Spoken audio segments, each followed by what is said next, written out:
At lipat naman ako sa ibang magtatanong. Ito naman ako ngayon kay Daniel. Daniel, good evening. Good evening sa lahat.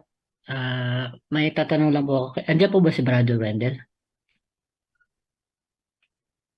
Wala. Nasa Okay meeting po. po.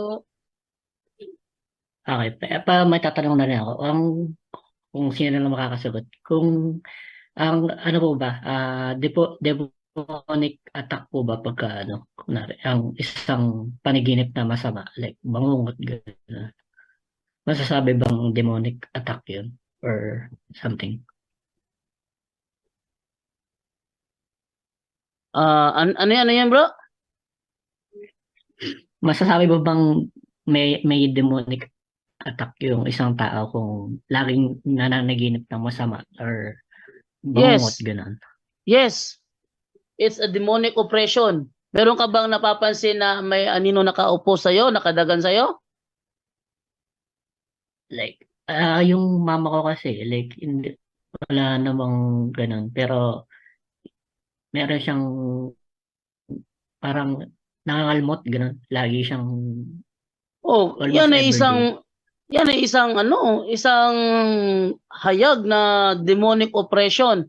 When you say demonic oppression, attack from the outside. When you say demonic obsession, attack from the inside. Kapag ang tinitira utak ang tinitira, obsession yon.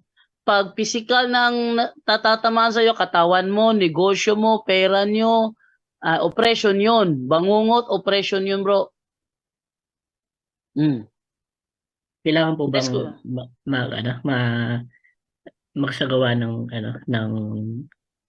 yung parang deliverance, gano'n? Or, Deliverance, yes. Kailangan magsagawa. Pag may napansin kang ganyang uri ng atake, halimbawa, kinakalmot na siya, hindi na normal to, it is an extraordinary demonic attack. Extraordinary kasi ang ordinary demonic attack yung yung tinutukso ka, gumawa ng masama, ordinary 'yon.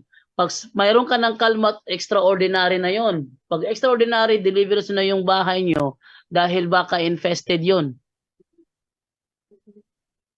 yung palmot po kasi like, yung, di ba, nananaginip siya ng parang something na tas meron siyang action na, wala, yung tatay ko na nakakalmot niya, nananapak, gano'n, nasasapak niya, gano'n. Na Oppression po. nasa pack ng Nasasapak niya yung, dahil na naginip ng gano'n, Siyem- nagkakaroon siya ng action na nangangalmot, Siyempre, gano'n. oppression 'yun, bro, oppression 'yun. Basta nagkakaroon siya ng kalmo tapos sa sobrang niya, nananapak na siya.